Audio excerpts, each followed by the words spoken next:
Eleanor Ashworth's hands shook as she placed the small velvet box on the counter.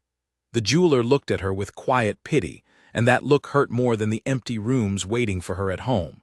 Inside the box was the last piece her mother had ever given her, a thin gold ring with a single pearl. It was not much to look at, but it was the only thing left that no one could take from her by force. She was about to give it away herself. "I can offer you £30, the jeweler said, turning the ring over in his fingers. "It is old and the pearl has a small crack." £30. It was not enough.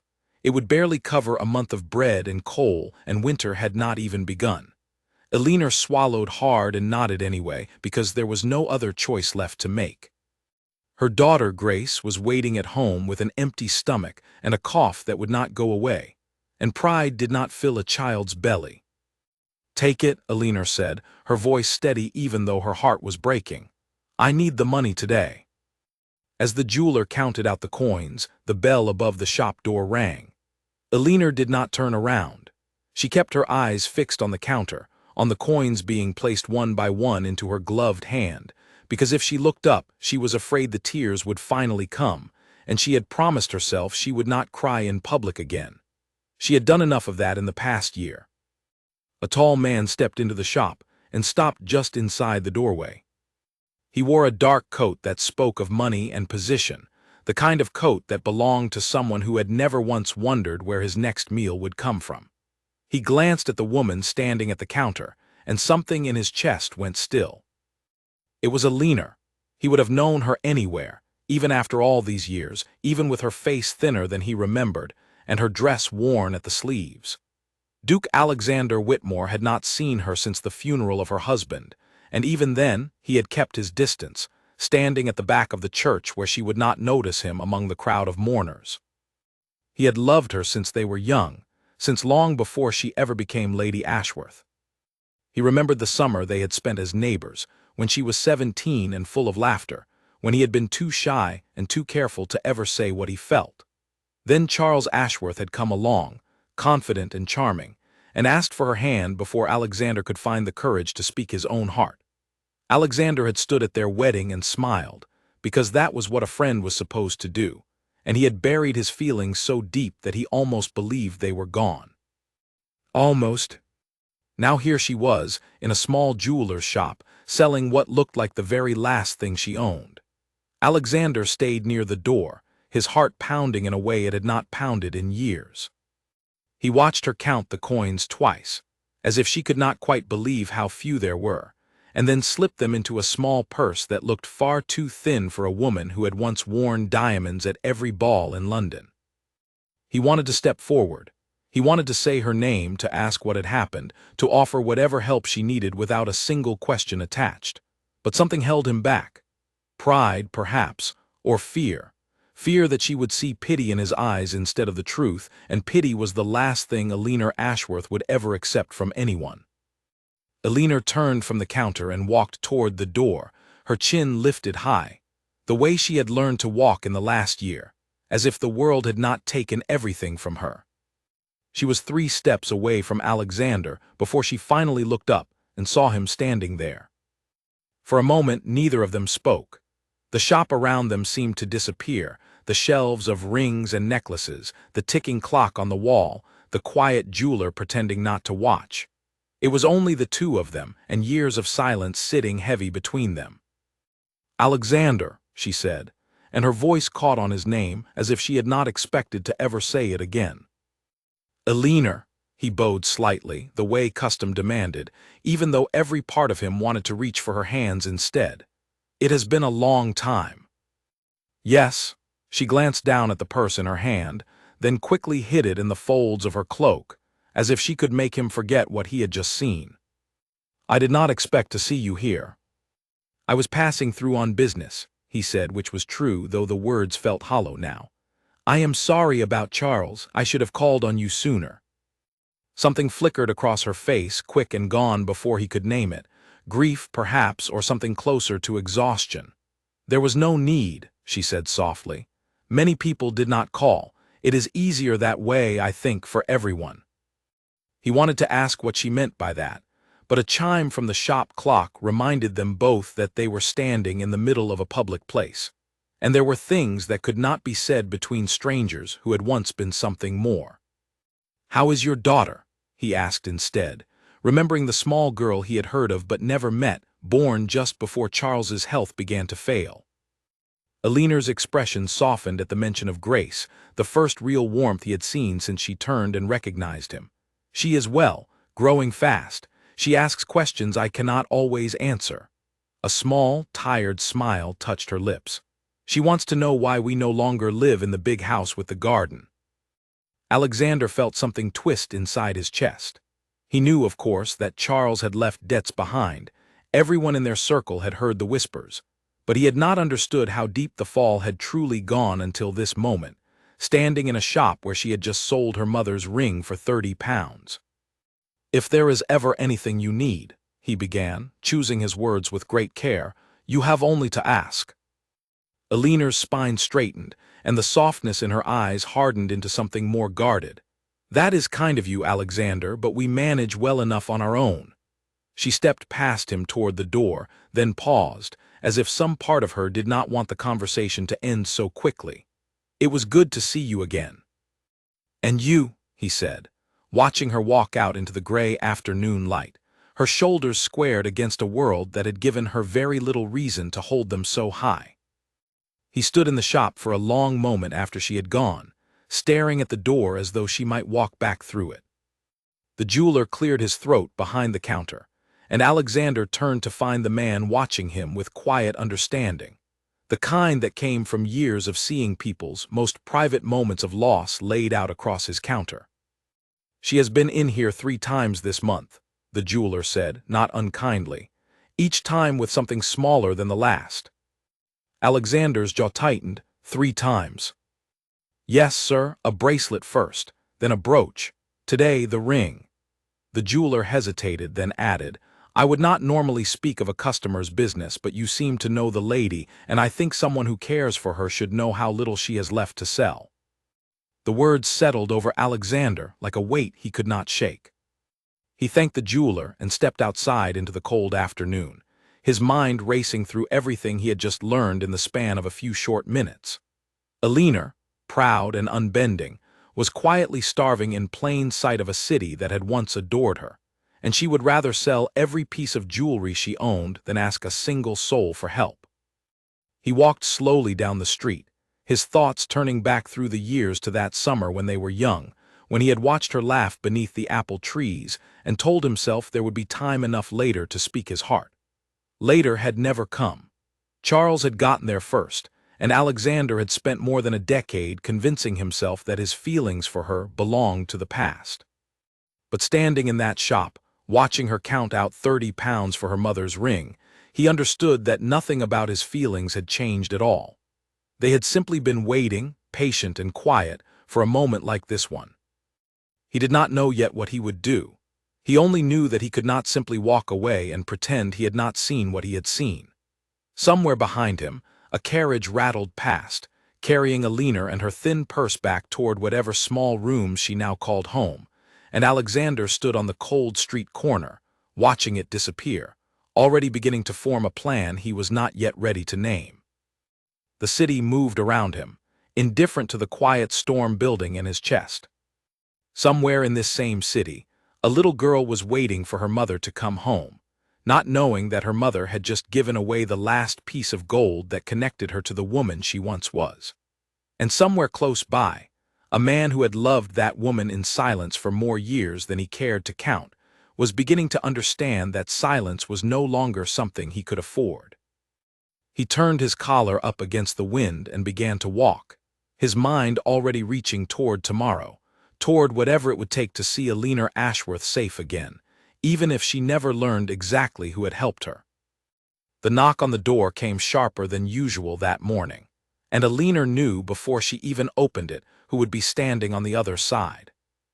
Mr. Pratt, the solicitor who handled what remained of Charles's estate, never knocked softly.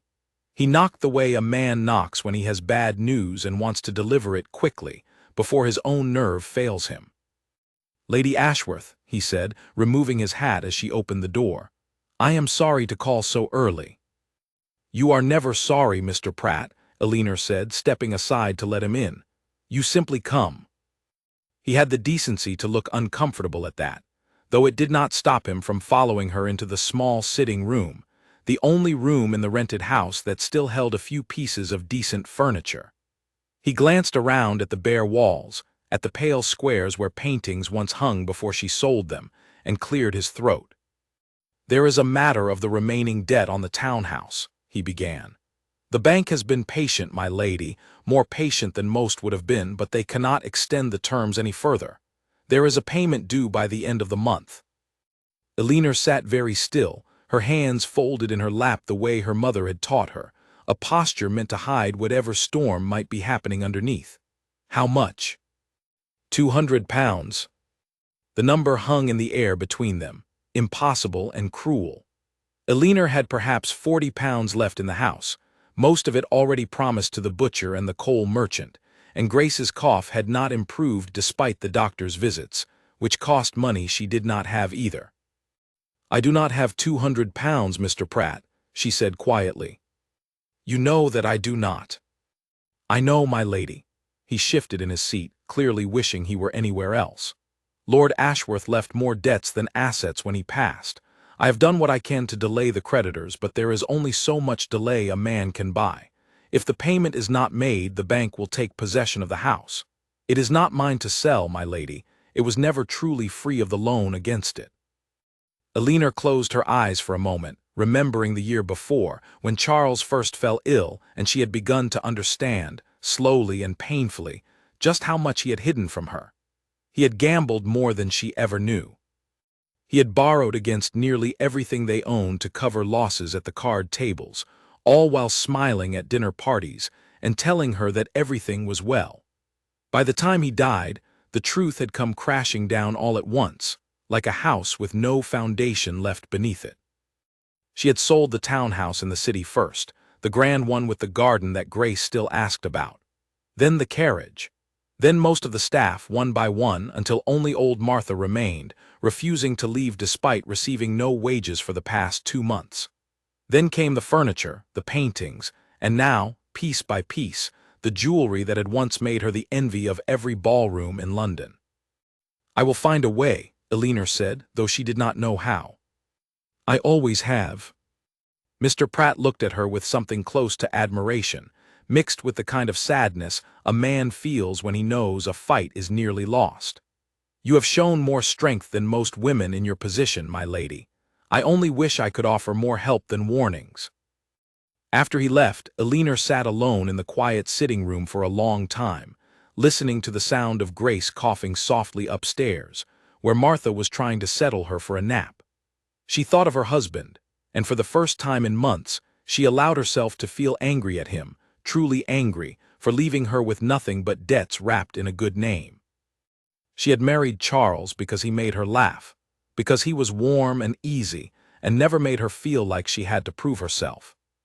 She had not married him for wealth, though wealth had certainly come with the marriage in those early years. She had never imagined it would all disappear so completely, or that she would end up here, in a rented house with peeling wallpaper, counting coins at the kitchen table late into the night. She thought, too, unwillingly, of Alexander, and the way he had looked at her in the jeweler's shop 2 days before. There had been something in his eyes she had not seen directed at her in a very long time, not since they were young and foolish, and the whole world still felt possible.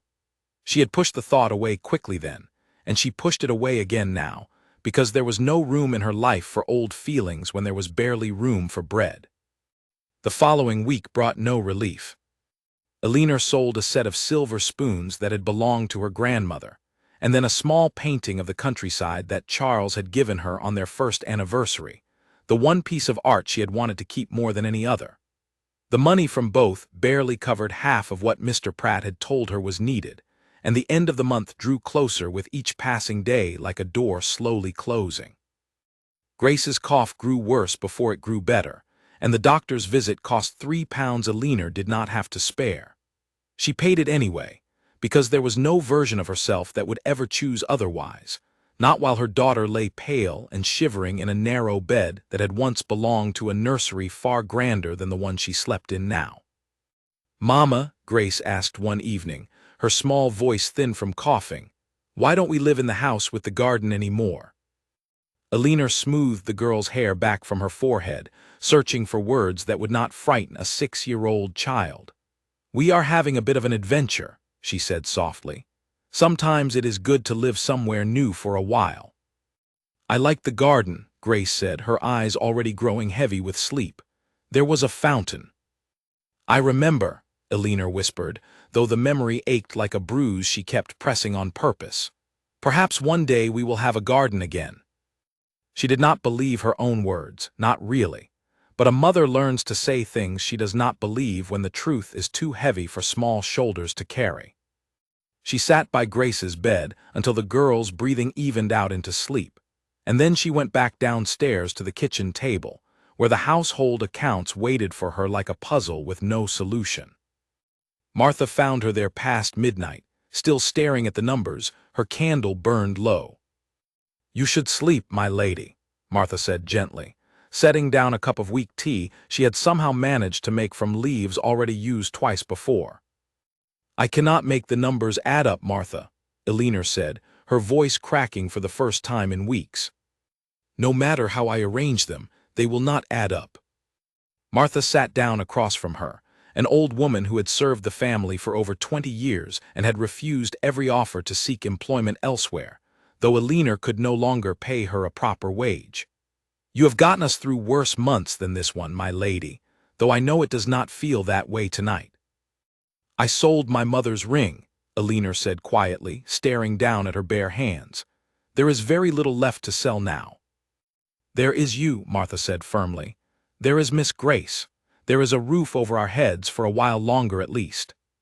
That is more than many families have."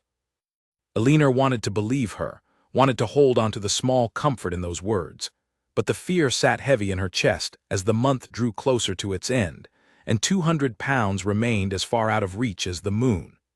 She thought again of the strange comfort she had felt seeing Alexander in the shop, of the way he had offered his help so simply, as if it cost him nothing at all to say the words. She had refused him without a second thought, the way pride demanded she must. But lying awake that night, listening to Grace's breathing through the thin wall between their rooms, she wondered, just for a moment, what might have happened if she had said yes instead. The thought frightened her more than the empty purse on the table, more than the letter from the bank still unanswered in her drawer, more than anything she had faced in the long, hard months since Charles had died and left her standing alone in the wreckage of a life she no longer recognized.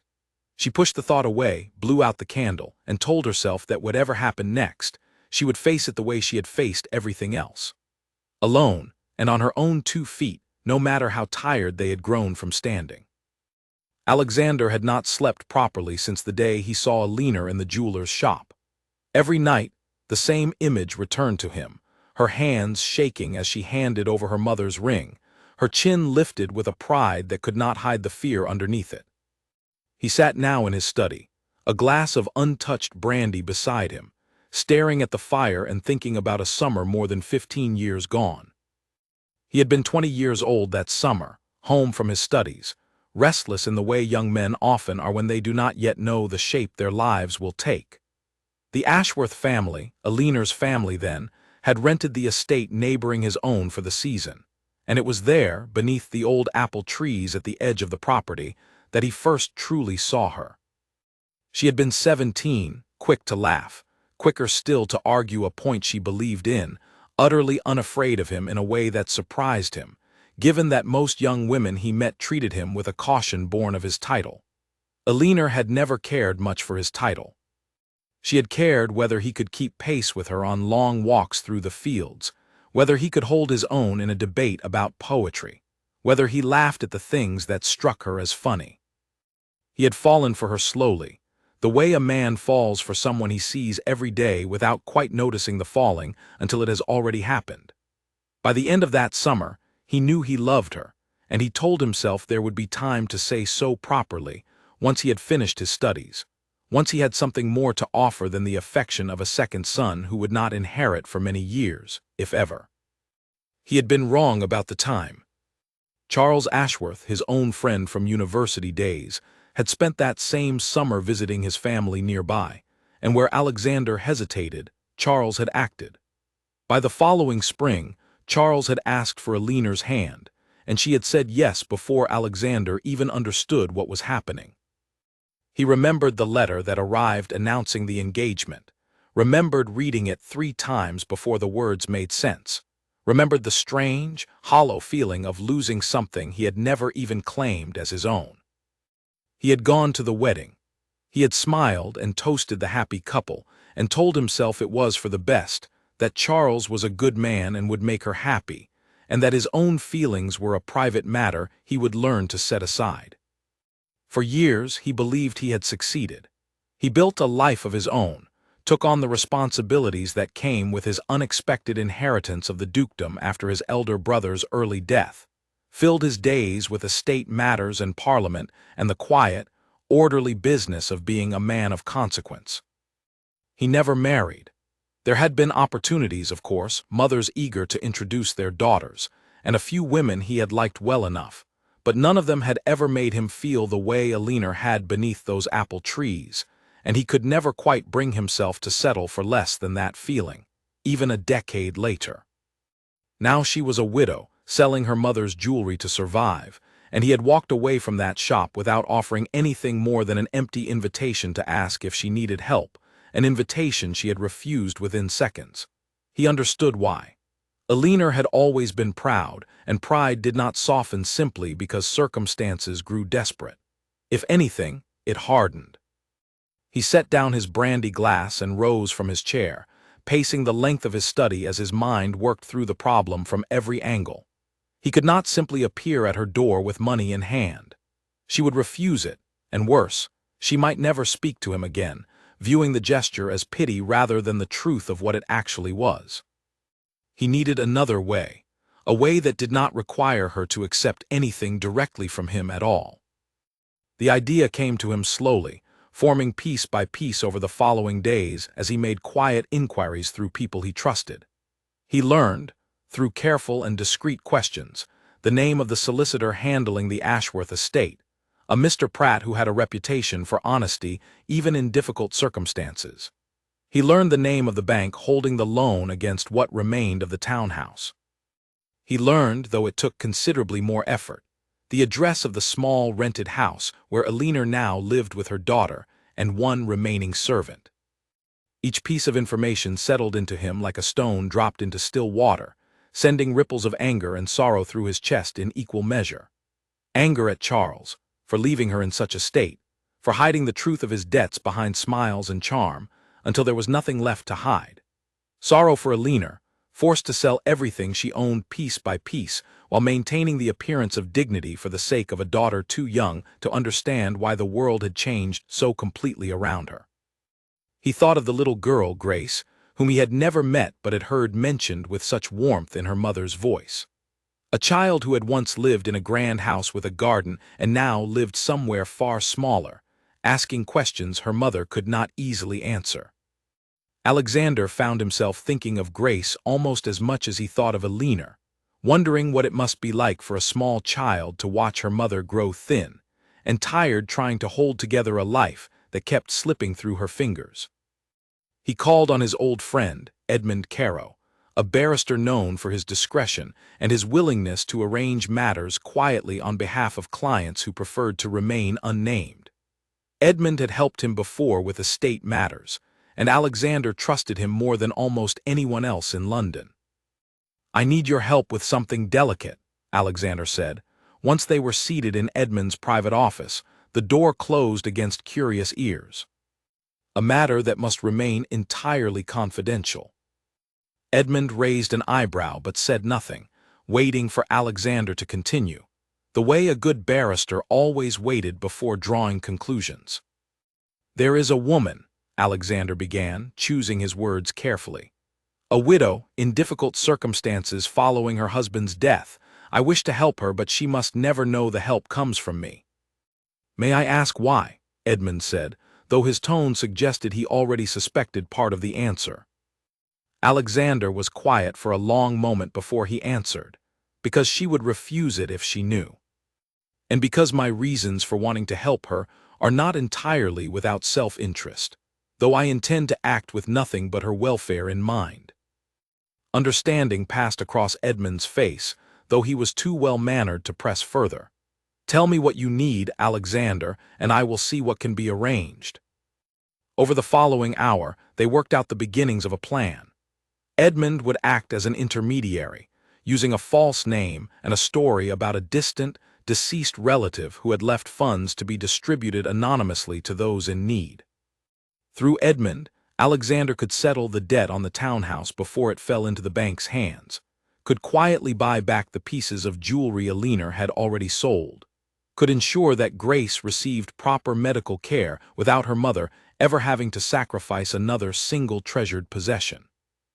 It would not be simple, and it would not be without risk. If Alina ever discovered the truth before he was ready to tell her, the consequences could be worse than if he had never intervened at all. She might feel deceived, manipulated, treated like a charity case, rather than a woman he respected as much as he loved. But Alexander had already decided, sitting alone in his study with the fire burning low, that he could not simply stand by and watch her sell away the last pieces of her past, while he did nothing, but offer empty words at a jeweler's counter. He thought of the promise he had made to himself years ago, when Charles announced his engagement to Alina, that he would set aside his feelings and never let them interfere with her happiness. He had kept that promise for over a decade, through her marriage and now through her widowhood, watching from a respectful distance as her life unfolded without him in it. But watching from a distance while she quietly starved was a different matter entirely, one his conscience would not allow him to ignore any longer. "There is one more thing," Alexander said to Edmund before they parted that evening. "I do not want this help to feel like rescue. I want it to feel as much as possible like the natural correction of circumstances that should never have gone so wrong in the first place. She has already lost enough. I will not add the loss of her pride to the list." Edmund nodded slowly, understanding settling into the lines of his face. "You care for her a great deal." "I have cared for her since before she ever became Lady Ashworth," Alexander admitted quietly, the words feeling strange after so many years of silence. "It seems some things do not change, no matter how much time passes or how carefully a man tries to bury them."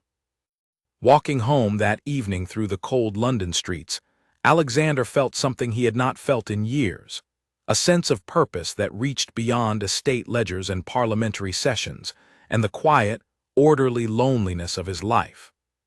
Somewhere across the city, Alina was sitting at a kitchen table counting coins that would never quite be enough.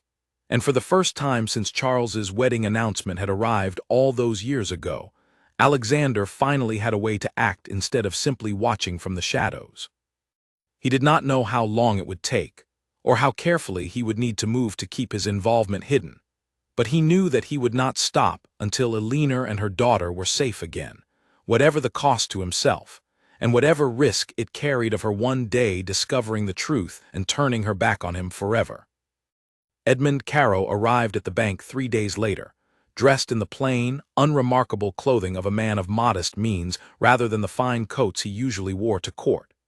He introduced himself to the bank manager using a false name, Mr. Harold Finch, and explained that he represented the estate of a distant relative who had recently passed, leaving a sum of money to be distributed quietly among families in financial distress. The bank manager, a cautious man named Mr. Dobbins, studied the papers Edmund presented with visible suspicion. "This is an unusual arrangement, Mr. Finch. Most benefactors prefer their generosity to be known." "My client valued privacy above all else," Edmund replied smoothly, having rehearsed the story carefully with Alexander the night before. He believed that charity given quietly does more good than charity given for recognition. "I am simply carrying out his final wishes." After some further questioning, and the presentation of documents that Alexander had arranged through more discreet channels than Mr. Dobbins would ever suspect, the bank manager agreed to accept payment of the £200 owed against the Ashworth townhouse, on the condition that the debt be marked as settled through a private arrangement, with no further explanation required of Lady Ashworth herself. She need not know the details, Edmund said firmly, only that the debt no longer exists. When Alina received the letter from Mr. Pratt informing her that the loan had been settled by an anonymous party, she read it 3 times before she could believe the words on the page. She sat at her kitchen table, the letter trembling slightly in her hands, and felt a confusion so deep it nearly overwhelmed the relief that should have come with it. Who would do such a thing? She asked Martha, who stood nearby drying a chipped teacup with a cloth worn thin from years of use. Perhaps someone who admires you, my lady, Martha said, though her tone suggested she found the whole matter as strange as Alina did. Or perhaps someone who owed a debt to your late husband and wished to repay it without drawing attention to old obligations. Alina considered this explanation, turning it over in her mind as she tried to think of anyone who might have owed Charles such a significant sum. She could think of no one. Charles's friends had mostly disappeared after his death, along with his money, and none of them had shown any particular concern for her welfare in the months since. The mystery gnawed at her even as the relief of the settled debt allowed her, for the first time in weeks, to breathe without the constant weight of impending disaster pressing on her chest.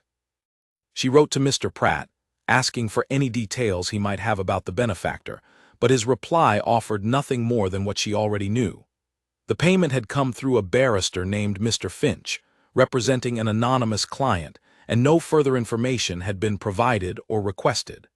The transaction was simply, mysteriously complete. For a week, Alina allowed herself to breathe more easily. She used a small portion of her remaining money to buy Grace a proper winter coat, the girl's old one having grown too small and thin to keep out the cold. She paid Martha 2 months of back wages, watching the old woman's eyes fill with tears at the sight of coins she had not expected to see again. She even allowed herself, for one evening, to sit by the fire without immediately calculating how many more days the coal would last. Then the second surprise arrived. A parcel came to the house one afternoon, delivered by a young messenger boy who said only that it had been sent by a solicitor's office and required no payment or signature beyond confirmation of the address. Alina opened it at the kitchen table, her curiosity mixed with a growing unease she could not quite name. Inside, wrapped carefully in cloth, was the diamond bracelet she had sold to the jeweler nearly 2 months before, the first piece of jewelry she had ever parted with after Charles's death. A small note accompanied it, written in a hand she did not recognize, explaining simply that the bracelet had been purchased back from the jeweler and was being returned to her, along with wishes for her continued well-being, signed only with the initial E. Alina stared at the bracelet for a long time, turning it over in her fingers, remembering the day she had sold it, and the tears she had fought back walking out of that shop. Someone, some stranger, had gone to the trouble of finding it, purchasing it back, and returning it to her without any explanation beyond a single letter signed at the bottom of a brief note. "This is not the work of a stranger repaying an old debt," she said to Martha that evening, sitting at the table with the bracelet gleaming softly in the candlelight. "This is something else. Someone is watching us, Martha. Someone knows exactly what I have sold and where." Martha's expression grew thoughtful. "Perhaps it is someone who cares for you, my lady, and does not know how else to show it." The words settled uncomfortably in Alina's chest, because a small, quiet part of her had already begun to wonder the same thing, and she did not entirely know what to do with the thought. She thought again of Alexander, of the way he had looked at her in the jeweler's shop, of the offer he had made, and she had refused so quickly. She told herself it could not be him, that a duke would have no reason to go through such elaborate secrecy when he could simply offer his help directly, as he had already tried to do. And yet the thought would not fully leave her. Over the following weeks, more small kindnesses arrived, each one carefully arranged to avoid drawing suspicion toward any single source. A doctor called unexpectedly to check on Grace's health, explaining only that his services had already been arranged and paid for by a party who wished to remain unnamed. A delivery of coal arrived at the house one cold morning, enough to last through the rest of the winter, with no bill attached and no explanation offered beyond a brief note thanking Alina for her patience during difficult times. Alina grew more unsettled with each gift, even as her circumstances slowly, steadily improved. She was grateful, deeply and genuinely grateful, but the mystery of it all left her feeling as though she were being watched by unseen eyes, cared for by a hand she could not name or thank properly. She began to notice small things she had not noticed before. A carriage that seemed to pass the end of her street more often than mere coincidence would suggest. A gentleman she did not recognize who tipped his hat to her outside the market one afternoon and then quickly walked on before she could ask his name. "I do not like not knowing," she confided to Martha one evening after Grace had been put to bed. "I feel as though I owe a debt to someone whose name I do not even know, and I cannot properly thank them, or refuse them, or understand their reasons." "Perhaps their reasons do not matter, my lady, so long as the help is genuine," Martha offered gently. "You have carried this burden alone for a very long time. Perhaps it is simply someone's way of easing that burden, without asking anything in return." Alina wanted to believe that explanation, wanted to accept the gifts with the same simplicity in which they seemed to be offered. But a lifetime spent among the careful, calculating circles of London society had taught her that very little was ever given without some reason attached, even if that reason remained hidden for now. She resolved, quietly and firmly, to discover the truth of her mysterious benefactor, not out of ingratitude, but out of a deep need to understand exactly who held such careful, quiet knowledge of her life and her losses. She began asking careful questions of her own, starting with Mr. Pratt, pressing him more firmly than before for any detail he might recall about the barrister who had settled the debt on the townhouse. Mr. Pratt, sensing her determination, admitted that he had heard the name Finch mentioned once more, in passing, at a gathering of solicitors and barristers the previous week, and that the man in question seemed to be closely associated with matters belonging to a client of considerable wealth and standing. "A client of standing," Alina repeated slowly, her mind already turning through the small circle of wealthy men who might have both the means and the motive to help her so quietly.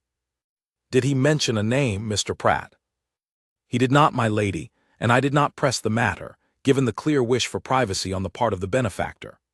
Mr. Pratt hesitated, then added, almost reluctantly, "Though I will say the manner of the arrangement, the discretion, the careful attention to detail, it reminded me somewhat of matters I have seen handled by men of the highest social standing, men who have both the resources and the reputation to protect through such careful arrangements." The words lingered with Alina long after Mr. Pratt had gone, turning over and over in her mind as she sat once again at her kitchen table, the returned diamond bracelet catching the candlelight beside her. A man of the highest social standing. A man with resources enough to buy back jewelry, settle bank debts, and arrange for doctors and coal deliveries without ever once revealing his true identity. She thought of Alexander again, and this time, the thought did not leave so easily. She remembered his face in the jeweler's shop, the way his eyes had lingered on her a moment too long, the careful, gentle way he had offered his help before she refused it so quickly and firmly. She remembered, too, further back, to a summer long ago beneath apple trees, when a young man had watched her with an intensity she had been too foolish and too young to fully understand at the time. Could it truly be him? The thought both frightened and fascinated her in equal measure, and she found herself unable to set it aside, no matter how firmly she tried to convince herself that such an elaborate scheme belonged to someone else entirely, someone whose name and face remained a mystery she had yet to uncover. Winter settled fully over London by the time Alina decided she could no longer simply wait for answers to arrive on their own. She had grown steadier over the past month, her circumstances improved by the strange kindness of her unknown benefactor, but the uncertainty of it all had begun to feel like its own kind of burden, one she carried quietly beneath the relief of a warmer house and a well-fed daughter. Grace's cough had finally cleared, thanks to the doctor who continued to call each week without ever presenting a bill. The girl had grown pink-cheeked and lively again, chasing Martha around the small kitchen with a wooden horse that had appeared, unexplained, among a small parcel of toys left at their doorstep one morning.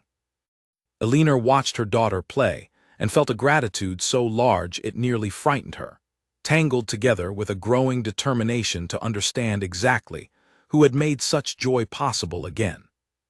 She began attending more social gatherings than she had allowed herself since Charles's death, not for pleasure, but as a means of gathering information.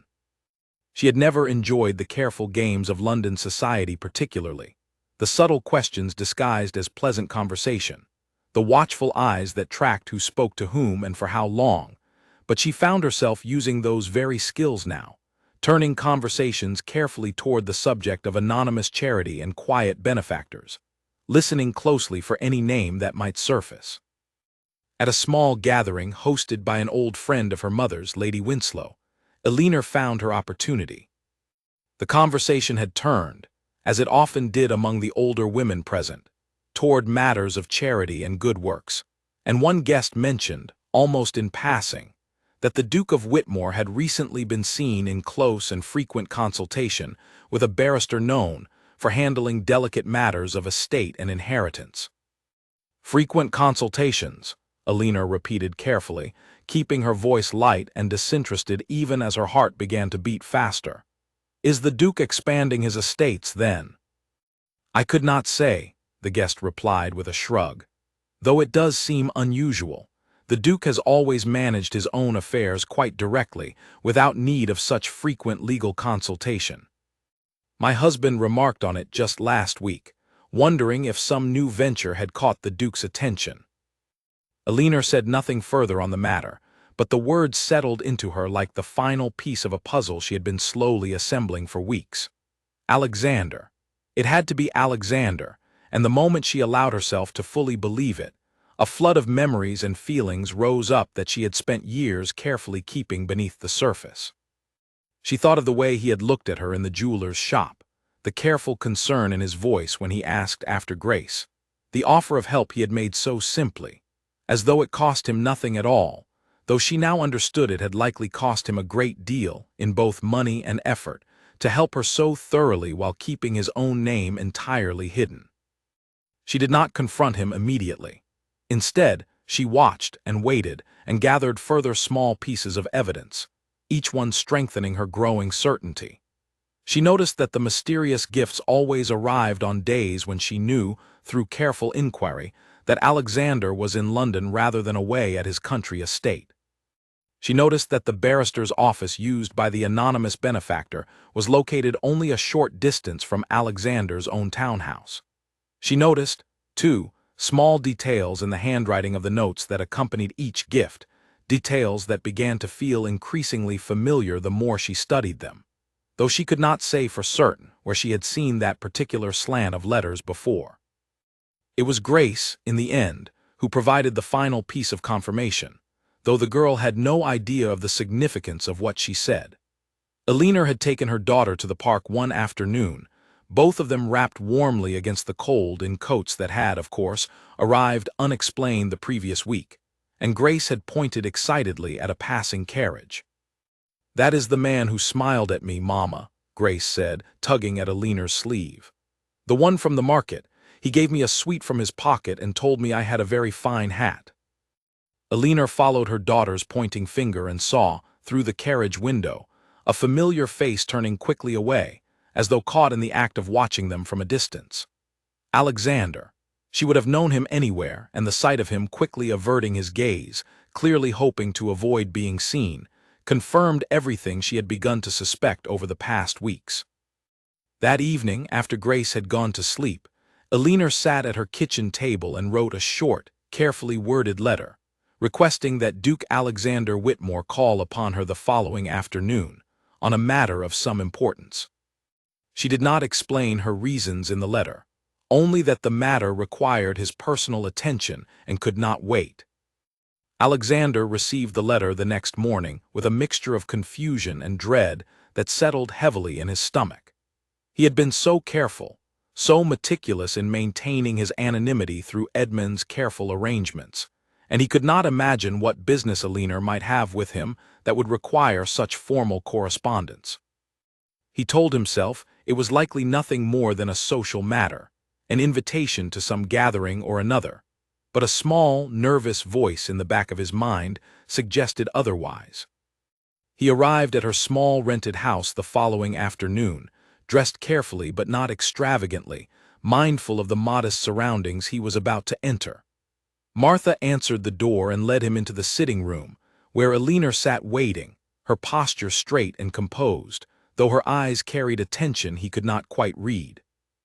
"Thank you for coming, Alexander," she said, gesturing for him to sit across from her. "I hope I have not interrupted important business." "Not at all," he replied, settling into the chair, his own nerves carefully hidden beneath a calm exterior he had spent years perfecting for use in Parliament and difficult negotiations alike. "Your letter suggested some urgency. I hope nothing is wrong with Grace." "Grace is quite well, thank you." Alina's hands folded neatly in her lap, and she studied him for a long moment before continuing. "In fact, everything has been rather better than well these past several weeks. My debts have been settled. My jewelry has been returned. My daughter has received medical care I could not otherwise have afforded, and coal has arrived to keep us warm through the coldest part of winter." Alexander felt his stomach tighten, understanding beginning to dawn even before she said the next words, though he kept his expression carefully neutral, the way he had trained himself to do in every difficult negotiation he had ever faced. "All of it arranged through a barrister named Mr. Finch," Alina continued, her voice steady but sharp beneath the surface, "representing an anonymous client whose office happens to sit a short distance from your own townhouse, whose visits to a solicitor grew suddenly frequent around the same time my circumstances began to improve so mysteriously, and whose face my daughter recognized just yesterday, smiling at her from a passing carriage that quickly turned away the moment I looked up." The silence that followed stretched long and heavy between them. Alexander opened his mouth to speak, then closed it again, searching for words that might soften what he now understood could not be softened at all. Alina watched him carefully, waiting, her expression a careful mask that could not entirely hide the hurt building underneath it. "I did not do it out of pity," he said finally, his voice quiet but steady. "I want you to understand that before anything else. I did not do it because I saw a woman in need and felt sorry for her circumstances." "Then why, Alexander?" Alina's composure cracked slightly, the careful mask slipping to reveal something rower underneath. "Why go to such lengths, such secrecy, rather than simply speaking to me honestly, as you attempted to do that day in the jeweler's shop? Did you think me too proud to accept the truth, or too foolish to eventually discover it on my own?" "I thought," Alexander said carefully, "that you would refuse any help offered directly, out of the very pride you have just described. I thought that if I could ease your burden without you knowing the source, you might accept it more easily, and I could not bear the thought of watching you and Grace suffer while I did nothing simply because you would not accept my help if I offered it openly." Alina rose from her chair and walked to the window, staring out at the gray afternoon light, her back to him as she tried to steady the storm of emotions building inside her. "You should have trusted me with the truth," she said quietly. "Whatever your reasons, however good your intentions, you made a decision about what I could and could not handle without ever asking me directly." "You are right," Alexander admitted, rising to stand as well, though he remained near his chair, giving her the space she seemed to need. "I should have trusted you. I was afraid, Alina. Afraid that if I told you the truth from the beginning, you would refuse everything, and afraid, too, of what I would have to admit about my own reasons for wanting to help you so completely." Alina turned back to face him then, her eyes bright with unshed tears, and a question she seemed almost afraid to ask. "And what are your reasons, Alexander? Tell me honestly, here and now, since the secrecy has already failed." He looked at her for a long moment, the years of careful silence weighing on him as heavily as they ever had, and understood that there was no version of this conversation that allowed him to hide any longer, not if he wanted any chance of her trusting him again. "I have loved you," he said quietly, "since before you ever became Lady Ashworth. Since a summer beneath apple trees, when I was too young and too foolish to speak before Charles found the courage to ask for your hand first. I have loved you through your marriage, through your husband's death, and through every quiet month since, watching from a distance because I believed that was all I was owed, all I was entitled to feel. When I saw you in that shop, selling your mother's ring, I could not simply stand by any longer and do nothing, whatever the cost to my own careful silence. The words hung in the air between them, more honest and more exposed than either of them had expected this conversation to become. Elinor stared at him, her mind racing to reconcile everything she had believed about their history, about the careful, comfortable distance they had always maintained, with this sudden revelation of feelings that had apparently existed for far longer than she had ever imagined. "Since before I married Charles," Elinor repeated slowly, as though testing the truth of the words by speaking them aloud. "You loved me then, and you said nothing." "I was a coward," Alexander admitted, the confession costing him something visible in the way his shoulders dropped slightly, as though a weight long carried had finally been set down, even as another rose to take its place. "I told myself there would be time. I told myself I needed to finish my studies first, to have something more to offer than affection alone. By the time I found the courage to speak, you had already given your answer to Charles." Elinor sat back down slowly, her legs suddenly unsteady beneath her, and Alexander lowered himself into the chair across from her once more, close enough now that she could see the honesty in his expression, the years of careful restraint finally giving way to something rawer. "I do not know what to say to you," she admitted after a long silence, her fingers twisting together in her lap. "You have carried this feeling for 15 years, through my entire marriage, through Charles's death, and you never once spoke of it, not until circumstances forced your hand." "Would speaking of it have changed anything?" Alexander asked quietly. "You loved Charles. You built a life with him, a family. I had no right to disturb that happiness with confessions of my own, whatever I felt privately. I told myself, and I believed it, that my feelings belonged to me alone, and that the kindest thing I could do was carry them quietly and never burden you with them. And yet you burdened me with secret gifts and hidden arrangements instead," Elinor said, though the sharpness in her voice had softened somewhat, replaced by something closer to weary confusion. "Was that truly kinder, Alexander, to help me without my knowledge or consent, while keeping the reasons for that help hidden from me entirely?" Alexander considered the question carefully before answering, unwilling now to offer anything less than complete honesty, given how thoroughly his careful discretion had already unraveled. "No," he said finally, "it was not kinder. It was easier, perhaps, for me, because it allowed me to help you without risking your rejection, without having to face you directly and admit what I felt. I told myself I was protecting your pride, but I think, in truth, I was protecting my own heart as much as anything else." The admission seemed to soften something in Elinor's expression, though the confusion in her eyes remained, tangled now with questions she was not entirely certain how to voice.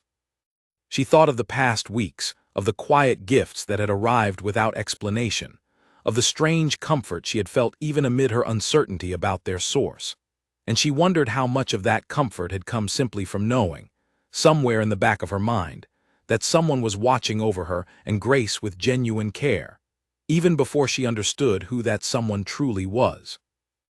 "I need time," she said finally, rising from her chair once more, though this time she moved toward the door rather than the window, a clear signal that the conversation, for now, had reached its natural end. "This is a great deal to understand all at once, Alexander. My husband has been gone less than a year. I have spent that year fighting simply to keep my daughter fed and warm.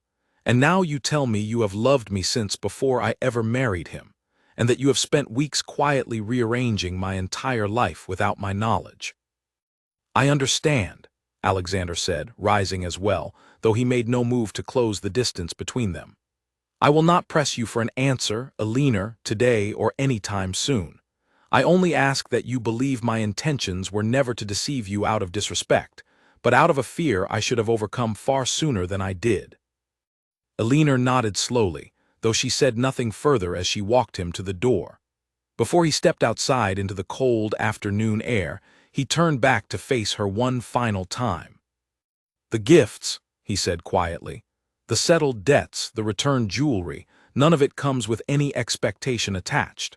Whatever you decide about what I have told you today, I will not withdraw the help I have already given, and I will not ask for anything in return beyond your safety and Grace's well-being." "Thank you," Elinor said softly, though her voice carried a complicated weight of emotions she could not fully untangle in that moment. "I will need to think, Alexander. Please give me that." He bowed slightly and left, walking down the narrow street toward his waiting carriage, and Elinor closed the door behind him, leaning against it for a long moment as the full weight of the conversation settled over her. Martha appeared from the kitchen, her expression carefully neutral, though Elinor suspected the old woman had heard at least portions of the conversation through the thin walls of the small house. "You look as though you have seen a ghost, my lady," Martha said gently. "Perhaps I have," Elinor replied, moving slowly toward the sitting room and sinking back into the chair she had occupied during Alexander's visit. "A ghost of a summer I had nearly forgotten, and a love I never knew existed alongside my own." She spent that evening lost in thought, barely tasting the simple meal Martha prepared, her mind circling endlessly around everything Alexander had told her. She thought of Charles, of the genuine happiness they had shared in the early years of their marriage, before his gambling and his hidden debts had slowly eroded the foundation of the life they built together. She had loved Charles, truly loved him, and she did not know how to reconcile that love with the discovery that another man had loved her just as long, just as deeply, from a distance she had never once suspected. She thought, too, of her own pride, and the way it had shaped so many of her decisions over the past year.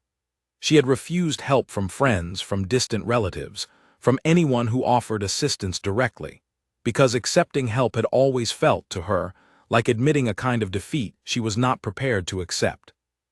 Alexander had understood that about her, understood it well enough to work around it entirely rather than confront it directly. And while part of her resented the deception involved in that choice, another part of her recognized the deep understanding of her character that had shaped his decision in the first place. Grace wandered downstairs partway through the evening, unable to sleep, and climbed into Elinor's lap despite being nearly too large for such comfort anymore. "You seem sad, Mama," the girl observed, with the particular perceptiveness that children sometimes carry, seeing clearly what adults try so carefully to hide. "Not sad, my darling," Elinor said, pressing a kiss to the top of her daughter's head. "Just thinking very hard about something important." "Is it about the man in the carriage?" Grace asked, surprising Elinor with her directness. "The one who smiled at me and gave me a sweet." Elinor considered how to answer, choosing her words carefully for a child too young to understand the full complexity of what had unfolded. "Yes," she admitted, "it is about him." "I liked him," Grace said simply, resting her head against her mother's shoulder. "He had kind eyes." The words settled over Elinor with unexpected weight, a child's simple observation carrying more clarity than all of her own tangled adult reasoning had managed to produce over the course of the long, difficult evening. She sat with Grace until the girl finally drifted to sleep in her arms, and then carried her carefully up to bed, tucking the blankets around her small shoulders before returning downstairs to sit alone once more with her thoughts. She did not know, that night, what her answer to Alexander would ultimately be, but she understood, for the first time since Charles's death, that her heart carried room for more than grief and worry and the exhausting work of simply surviving from one week to the next. Somewhere beneath all of that, quietly waiting, was the memory of apple trees and laughter and a young man too shy to speak his heart in time. And she found herself wondering, cautiously, and with no small amount of fear, what it might mean to finally let that memory breathe again after so many years buried beneath duty and loss. 3 weeks passed before Elinor sent word to Alexander again. In that time, she did not see him, though she heard of him occasionally through the careful gossip of London society, mentions of his attendance at Parliament, of a charity dinner he had hosted for widows and orphans of soldiers, of his continued, quiet reputation as a man who kept mostly to himself despite his considerable standing. She wondered, reading these small mentions, how much of his private nature had been shaped by the very feelings he had confessed to her, feelings he had carried alone for so many years while building a public life that gave no hint of the loneliness underneath it. She spent those 3 weeks in careful reflection, turning the entire situation over in her mind from every possible angle. She spoke with Martha at length, the old woman offering her honest, practical wisdom born from decades of watching the Ashworth family navigate both fortune and hardship. She thought often of Grace, and what it might mean for her daughter to have a man like Alexander present in their lives, someone who had already shown, through his quiet actions if not his honesty, a genuine care for the girl's well-being. She thought, too, of Charles, allowing herself finally to grieve him properly rather than simply surviving the practical consequences of his death. She had loved him, and she still carried that love somewhere within her, tangled together now with anger over the debts he had hidden and the fear he had left her to face alone. Grief, she was slowly learning, did not require choosing between conflicting feelings. It allowed room for all of them to exist together, however uncomfortable that coexistence sometimes felt. Her pride, too, demanded careful examination. She had spent the past year defining herself almost entirely by her refusal to accept help, by her determination to manage every difficulty alone rather than lean on anyone else, even when leaning might have eased burdens that nearly broke her. She began to wonder, during those quiet weeks of reflection, whether that fierce independence had truly served her well, or whether it had simply been another kind of armor, protecting her from the vulnerability of trusting someone else with her well-being after Charles's death had taught her so painfully what happened when trust was misplaced. Alexander, for his part, kept his promise not to press her for an answer. He did not call at her house, did not send further letters beyond a brief note confirming that the quiet arrangements through Edmund would continue regardless of her decision. He attended to his usual duties, his estate matters and parliamentary sessions, but those who knew him well might have noticed a certain distraction in his manner, a tendency to stare too long out of windows during meetings that should have held his full attention. He confided in Edmund one evening, the two of them sharing a quiet drink in Edmund's study after a long day of business matters entirely unrelated to Alina. "Do you regret telling her?" Edmund asked, studying his friend's troubled expression across the fire. "No," Alexander said, after a moment's consideration. "I regret only that I did not tell her sooner, before circumstances forced the truth into the open in such a complicated way. But I do not regret her knowing. Whatever she decides, I could not have continued deceiving her indefinitely, not once I understood how thoroughly she had already discovered my involvement." "And if she decides against you?" Edmund asked gently. "If she chooses to keep her distance now that the truth is known?" Alexander was quiet for a long moment, staring into the fire as he considered the question honestly. "Then I will accept her decision, and I will continue to ensure her welfare and Grace's, quietly and without expectation, exactly as I promised her I would. I have loved her without hope for 15 years, Edmund. I can manage to continue doing so, if that is what circumstances require of me."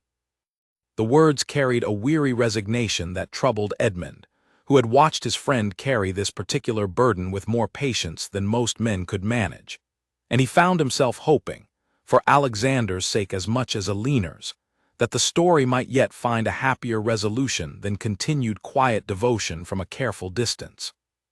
Alina, meanwhile, found herself increasingly restless as the weeks passed, her thoughts returning again and again to the conversation in her sitting room, to the honest vulnerability she had glimpsed in Alexander's expression as he confessed feelings he had carried for so long in silence. She began to notice, examining her own memories more carefully, small moments from years before that she had never fully understood at the time, glances held a moment too long, conversations that had seemed to carry more weight than their simple words suggested, a quiet attentiveness at gatherings that she had attributed to friendship rather than something deeper. She wondered, too, about her own feelings, examining them with the same careful honesty she demanded of herself in every other difficult matter she faced. She had cared for Alexander during that long-ago summer. She admitted to herself finally, more than she had ever allowed herself to fully acknowledge even at the time. She had been young and easily swept up in Charles's confident charm, and the comfortable friendship she shared with Alexander had never carried the same dramatic intensity that made Charles's attention feel so exciting and immediate. But comfort, she was beginning to understand, carried its own quiet value, one she had perhaps undervalued in her youth in favor of more immediate excitement. One evening, sitting by the fire after Grace had gone to sleep, Alina finally allowed herself to ask the question she had been avoiding for weeks. Did she love Alexander, or did she simply feel grateful to him, indebted to his quiet generosity in a way that might easily be mistaken for deeper feelings given her exhausted, vulnerable state over the past difficult year? She turned the question over carefully, testing it from every angle the way she might examine a piece of jewelry for flaws before deciding whether to trust its value. Gratitude, she decided finally, was certainly part of what she felt, but it was not the whole of it.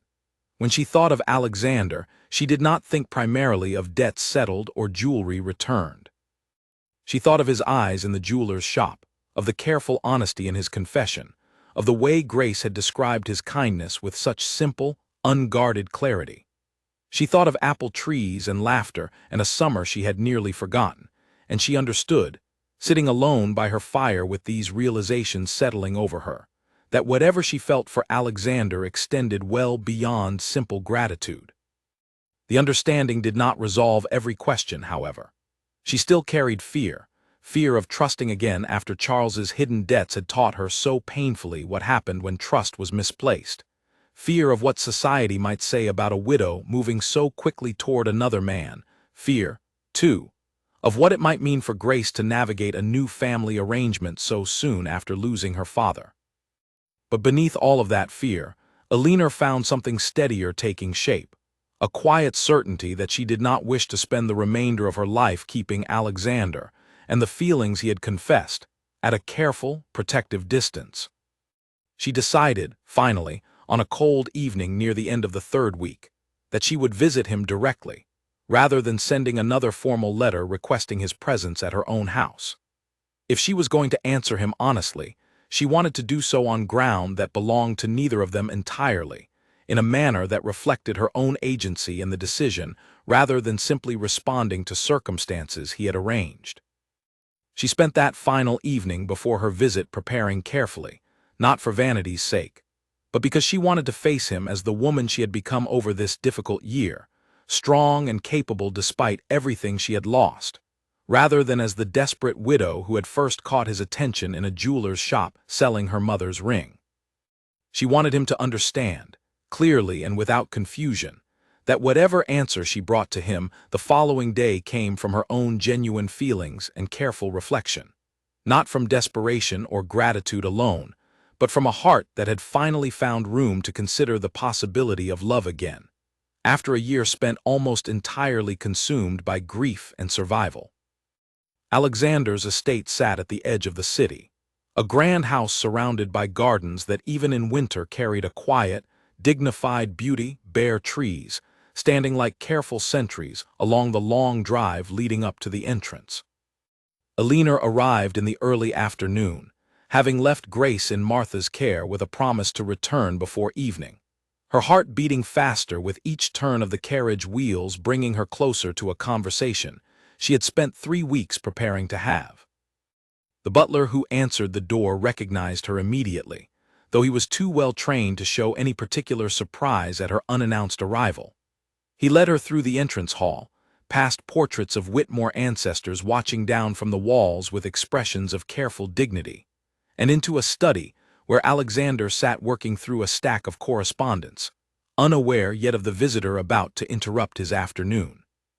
He looked up when the butler announced her, and Alina watched surprise, then hope, then careful restraint move across his features in quick succession, as though he had trained himself not to expect too much from any development, even one as significant as her unexpected arrival at his own door.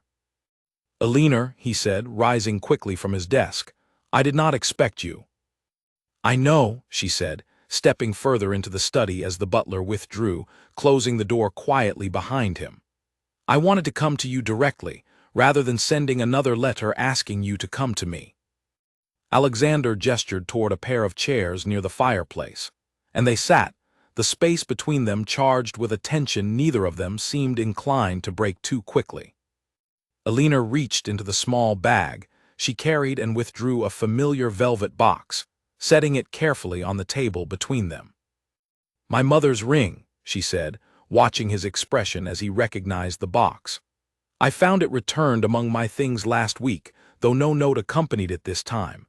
I assume it came from the same source as everything else." "It did," Alexander admitted quietly. "Edmund located it shortly after our conversation. I had intended to return it regardless of your decision about everything else, since it seemed wrong to keep something so precious to you tied up in the uncertainty of my own hopes." Alina nodded slowly, then reached forward and pushed the box gently back across the table toward him, rather than reclaiming it for herself. Alexander watched her, confusion flickering across his features at the unexpected gesture. "I do not want it back this way," she said, her voice steady despite the vulnerability of what she was about to say. "I do not want my old life simply handed back to me, piece by piece, as though nothing had changed and I could simply resume the woman I was before Charles died, before I learned what it truly meant to survive on nothing but my own determination." "Then what do you want?" Alexander asked quietly, though something in his expression suggested he had begun to hope for an answer he had not allowed himself to expect too fully. Alina took a steadying breath before continuing, her eyes meeting his directly. "I have spent 3 weeks thinking of nothing else since you sat in my sitting room and told me the truth you had carried for 15 years. I thought of Charles and the love we shared, imperfect as it turned out to be. I thought of my own pride, and whether it had served me well or simply kept me isolated when I might have accepted comfort I badly needed. I thought of Grace, and what kind of life I want to build for her going forward." She paused, gathering the courage for what came next, watching Alexander wait with a patience that spoke to the same careful restraint he had shown throughout their entire complicated history together. "And I thought of you," she continued. "Of apple trees I had nearly forgotten, of a summer when I was young enough to believe the world held endless possibility, of a friendship that meant more to me at the time than I ever fully admitted, even to myself. I understand now, looking back, that some part of me cared for you even then, though Charles's confidence and charm swept me toward a different choice before I ever fully examined my own feelings." Alexander leaned forward slightly, his careful composure beginning to crack with hope he could no longer entirely restrain. "Alina, what are you telling me?" "I am telling you," she said, her voice growing steadier with each word, "that I do not want to be rescued, Alexander. I do not want a benefactor who quietly rearranges my life from a careful distance, however good his intentions. But I find, examining my own heart honestly, that I do not want to walk away from you either. I want to build something new, something honest, standing beside you as an equal rather than someone perpetually grateful for gifts I never asked for." Understanding and joy moved across Alexander's features in equal measure, and he rose from his chair, crossing the small distance between them to kneel beside where she sat, taking her hands in his with a gentleness that spoke to years of carefully restrained affection, finally given permission to exist openly. "I do not offer you rescue," he said, his voice carrying the same honest vulnerability that had marked their entire difficult conversation weeks before. "I offer you partnership, Alina, for whatever years remain to us. I offer you a home for Grace, filled with gardens and fountains if she wishes them. But more than that, I offer you a life built on honesty from this moment forward, without the secrecy that nearly cost us the chance to reach this conversation at all." Alina felt tears finally rising, not from sorrow, but from the overwhelming relief of a burden she had carried alone for so long finally finding somewhere safe to rest. "I am asking you properly this time," Alexander continued, still kneeling before her, "not out of pity for circumstances, not out of secret arrangements made through barristers and false names, But honestly, as the woman I have loved since a summer beneath apple trees, more years ago than either of us likely wishes to count. Elinor Ashworth, will you do me the honor of becoming my wife?" Elinor looked at him for a long moment, at the man who had loved her quietly through her entire marriage and widowhood, who had risked exposure and rejection to help her when she needed it most, who now knelt before her offering not rescue but genuine partnership built on hard-won honesty rather than convenient silence. She thought of Grace, waiting at home with Martha, of the life they might build together in this grand house with its quiet gardens, of the years ahead that no longer needed to be faced entirely alone. "Yes," she said finally, the word carrying a certainty that surprised her with its steadiness. "Yes, Alexander, I will marry you, not because you rescued me, but because I choose you honestly and freely for exactly who you are." He rose and drew her into his arms, and Elinor allowed herself, for the first time in over a year, to simply rest against someone else's strength rather than carrying every burden entirely alone. The velvet box containing her mother's ring sat forgotten on the table beside them, no longer a symbol of desperate sacrifice, but simply a small piece of her past that would travel with her now into a future built on honest love rather than quiet secrets. "Grace will need to approve of the arrangement, of course," Elinor said finally, pulling back slightly with a small, genuine smile beginning to form for the first time in longer than she could easily remember. "She has already declared that she likes your eyes." "Then I believe I already have her blessing," Alexander said, laughter warming his voice in a way Elinor had not heard from him before, the careful restraint of years finally giving way to genuine, unguarded happiness. "Though I hope you will allow me to properly earn it, through more than sweets given at the market." "I think," Elinor said, "that you have already begun earning it, Alexander, in ways neither Grace nor I fully understood until recently." They sat together by the fire for a long while after that, speaking honestly of everything that had passed between them, of Charles and grief, and the complicated tangle of feelings that came with choosing to love again after loss. When Elinor finally rose to return home to Grace, Alexander insisted on accompanying her, wanting to see the little girl himself and begin, properly and honestly this time, the relationship he hoped would grow between them all as a family. The carriage ride back through the cold London streets felt different than any journey Elinor had taken in the past difficult year, lighter somehow, carrying not the familiar weight of worry and calculation, but something closer to hope, cautious and hard-won, but genuine nonetheless. Beside her, Alexander held her hand quietly, the gesture simple but carrying the weight of 15 years finally, honestly acknowledged, and Elinor understood, watching the familiar streets pass by the carriage window, that whatever challenges still lay ahead, she would no longer need to face them entirely alone. Spring arrived early that year, or so it seemed to Elinor, watching the gardens surrounding Alexander's estate slowly awaken with color after the long, hard winter that had nearly broken her before it finally led her toward something better than she had dared to hope for. The wedding had been small, quiet by choice rather than necessity this time, held in the estate's own chapel with only close friends and family present, Martha crying openly through the entire ceremony while Grace stood proudly beside her mother, wearing a new dress and declaring loudly to anyone who would listen that she now had a fountain in her garden, just as she had once wished. The marriage had not erased the difficulties of the past year entirely. Elinor still carried moments of grief for Charles, quiet and unexpected, arriving sometimes in the middle of ordinary afternoons when she caught sight of something that reminded her of their early years together, before debts and secrets had eroded the foundation of that first marriage. Alexander understood this grief and never asked her to set it aside or pretend it did not exist. He had learned, through years of patient waiting, that love did not require the absence of complicated feelings, only the willingness to hold space for them honestly, together, rather than alone. Grace adjusted to her new life with the easy resilience of childhood, quickly growing attached to Alexander in a manner that surprised and moved him more than he had expected.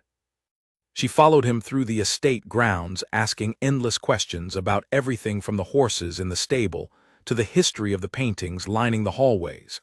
And Alexander found himself answering each question with a patience he had not known he possessed. Delighting in the small, curious mind of the daughter he had come to love almost as deeply as he loved her mother. Martha remained with the family, given proper quarters and wages that finally reflected decades of loyal service, and she took to supervising the estate's kitchen staff with the same quiet efficiency she had once brought to managing a household with almost nothing to manage at all. She often remarked, in her practical way, that she had never doubted things would work out for Lady Ashworth, though Alina suspected this was more kindness than truth, remembering the many long, difficult nights they had spent together at that small kitchen table, uncertain whether the numbers would ever add up again.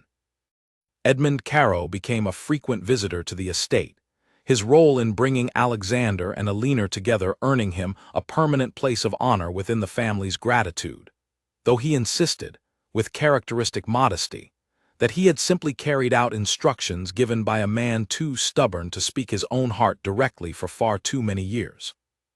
Alexander accepted the good-natured teasing with grace, understanding that his old friend's role in the story deserved acknowledgement, even if the friend himself preferred to downplay his contribution. News of the marriage spread quickly through London society, carrying with it whispered versions of the full story, though never the complete truth, which Alina and Alexander preferred to keep largely private between themselves. Some assumed a simple courtship following Charles's death, a duke taking pity on a struggling widow and offering her security through marriage. Others, more perceptive, noticed the way Alexander looked at Alina across crowded rooms, an expression too warm and too familiar to belong to mere pity, and understood there was a deeper history at play, even if the full details remained a mystery to most. Alina found herself, in the months following the wedding, slowly rediscovering parts of herself she had nearly lost during the long, hard year of widowhood and desperate survival. She began painting again, a hobby she had abandoned during her marriage to Charles, when the demands of maintaining their social position had left little time for such quiet pursuits. Alexander encouraged this rediscovery eagerly, converting a bright, sunny room in the estate into a proper studio where she could work undisturbed whenever the inspiration struck her. She also began, cautiously at first, to use her new position and resources to help other women facing circumstances similar to those she had endured during her own difficult year. She established a quiet fund, administered discreetly through Edmund's office, providing assistance to widows left with debts they had not created and could not easily manage alone. She understood, better than most women of her position, exactly how quickly a comfortable life could collapse into desperate uncertainty, and she was determined to ease that particular suffering for other women wherever she was able. Alexander watched his wife pursue this work with quiet pride, offering support and resources whenever needed, but never attempting to direct or control the growing charitable effort she had built from her own painful experience. He had learned, through the difficult early months of their reunion, that Alina needed room to act according to her own judgment, that the careful, secretive help he had once offered her, however well-intentioned, had ultimately cost them both a great deal of unnecessary pain that honest partnership from the beginning might have avoided entirely. Their evenings together carried a comfortable rhythm that neither of them had experienced in their respective earlier lives. Quiet dinners followed by long conversations by the fire, Grace often curled between them with a book or a game, the small family settling into patterns of genuine happiness that felt, to Alina, like a gift she had never quite dared to hope for during the darkest months of her widowhood. One evening, nearly a year after their wedding, Alina found the small velvet box containing her mother's ring while organizing a drawer in her new dressing room. She held it for a long moment, remembering the desperate afternoon in the jeweler's shop when she had sold it for £30, remembering too the strange, mysterious return of the piece weeks later, before she had understood the full truth of who had orchestrated her quiet rescue.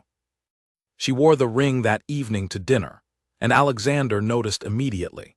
his expression softening with understanding as he recognized the small piece of jewelry that had, in many ways, marked the true beginning of their story together. "Any regrets?" he asked quietly, once Grace had been carried off to bed by Martha and they sat alone together by the fire, much as they had on that first difficult afternoon when he confessed the truth he had carried for so many years.